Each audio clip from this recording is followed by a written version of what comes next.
Welcome to mega 9 TV. నేను కావ్య. గోవుల మృతిపై వాస్తవాలు తేలుద్దామన్న టీడీపీ ఎమ్మెల్యేల పిలుపుతో ఇవాళ తిరుపతి ఎస్వి గోశాలకు ఎంపీ డాక్టర్ గురుమూర్తి చేరుకున్నారు. వాస్తవానికి వైసీపీ నేత భూమన కరుణాకర్ రెడ్డి రావాల్సి ఉండగా పోలీసులు ఆయన్ను హౌస్ అరెస్ట్ చేశారు. అలాగే ఆయన కుమారుడు వైసీపీ తిరుపతి ఇన్ఛార్జ్ భూమన అభినయ్ రెడ్డిని పోలీసులు అడ్డుకున్నారు. దీంతో ఎంపీ గురుమూర్తి అక్కడికి వచ్చారు. సవాలు విసిరిన కరుణాకర్ రెడ్డి కాకుండా తిరుపతి ఎంపీ గురుమూర్తి రావడంతో టీడీపీ ఎమ్మెల్యేలు వాగ్వాదానికి దిగారు.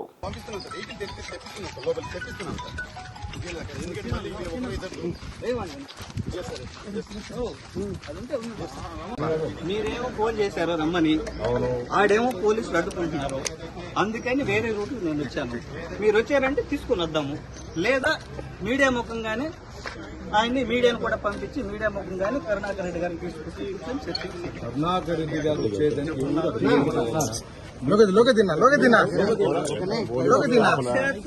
ఆపారు. నన్ను కూడా అడ్డుకున్నారు.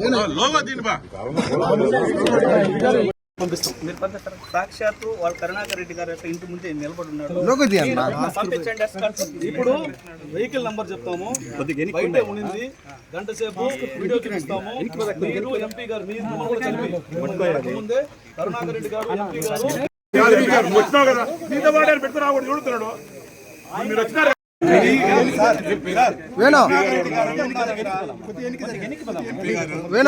మమ్మల్ని కూడా ఆపారు, మిమ్మల్ని కూడా ఆపారు.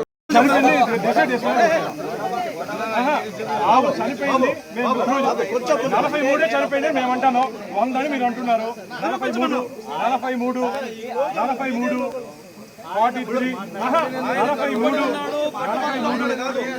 మీరు ఇక్కడికి ఇంత స్వేచ్ఛగా వచ్చారు, మీడియాతో మాట్లాడుతూ వచ్చారు, మీరు సమాధానం చెప్పగలరు. 43